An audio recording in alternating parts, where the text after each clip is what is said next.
डन्डीफोर भनेको चाहिँ हामीले चाहिँ अब एक्नी भनेर भन्छौँ हाम्रो भाषामा भन्नुपर्दाखेरि तपाईँको स्किनमा एउटा सिबेसियस ग्ल्यान्ड्स भन्ने हुन्छ कि है, सिबेसियस ग्ल्यान्ड र त्यो एउटा रौ भनौँ न पाइलो सिबेसियस भन्ने युनिट हुन्छ।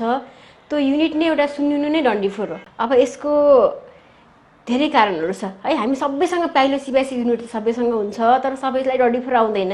त्यसमा धेरै थ्योरिजहरू छ है, हर्मोनल थ्योरीदेखि लिएर हजुरको अब एजवाला कुरा भयो, कसैको जेनेटिक पनि भन्छ।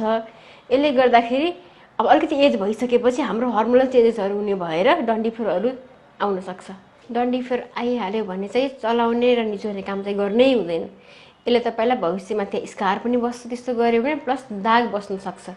आयो भने चाहिँ चिकित्सकको सल्लाहमै जानुपर्छ। डन्डीफोर पनि स्टेजहरू हुन्छ कि है, त्यो स्टेज अनुसार ट्रिटमेन्ट गर्नुपर्ने हुन्छ। त्यही भएर डन्डीफोर चाहिँ एक किसिमको स्किनभित्र पर्ने एउटा रोगै हो।